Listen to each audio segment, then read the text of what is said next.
Well, Kresy-Syberia actually started in 2001 on September 17th, which was the 62nd anniversary, I guess, of the invasion of Poland by the Soviets in 1939. But really to explain the reasons why it started, I think it's important to just say a little bit about why I got involved in the background. You know, it was in 1939, my father was just 9 years old and was living in eastern Poland with his family when the war began. And because his father was a local official, he was actually a bit of a circuit judge in eastern Poland. When the Soviets came in, they arrested my grandfather in September 1939 and only released him a few days before the whole family was deported to Siberia, to Archangel actually, in February of 1940. So my father actually went through this ordeal and survived the war. My grandfather unfortunately didn't, but my father did survive the war and ended up in England, where he met my mother, who was also a refugee after the war. And because they couldn't return to Poland, they ended up in Canada, where I was born. Interestingly, we never really spoke of the war when I was young and growing up with my family. Although I was raised as a little Pole, Polish was my first language. I went to Polish Saturday school. I was in the Polish Boy Scouts, a skill which came in handy a little bit later on to have the language.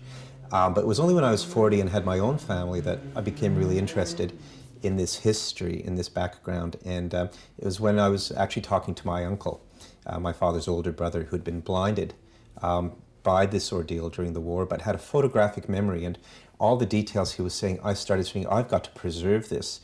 All these details, I started writing them down and started researching on the internet. This was in 2001, so it was still fairly early days of the internet, but there were some Polish discussion groups, and I found some other people who had similar histories, and we realized that really there was no group on the internet that was dedicated to this, and we started doing research and getting together.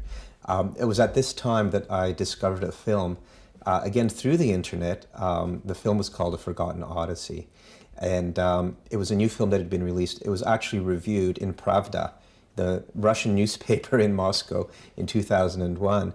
And it was a Polish website by a fellow called Joseph Chapski, who's still a member of our group today.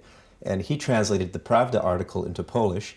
I read it. It turns out the film had been shown in London at the Imperial War Museum. And it was the first documentary that had really been done in the English language about these deportations.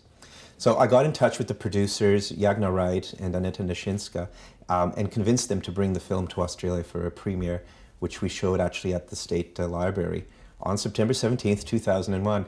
And so that's the day that we actually decided to formally set up the Kresy-Syberia group on the internet. 8 years later, with about 800 members around the world and thousands of photographs on our websites and discussions, tens of thousands of messages, we decided to take it to the next level and established a foundation headquartered in Warsaw. That was in 2008. And in 2009, we had the great honor, really, of launching, again on September 17th, so that would have been the 70th anniversary of the invasion.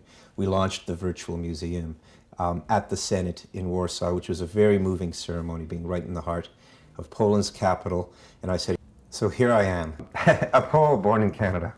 It was very emotional because my father was able to come to the ceremonies as well and stood up and got a standing ovation from the gathered officials and visitors in Poland.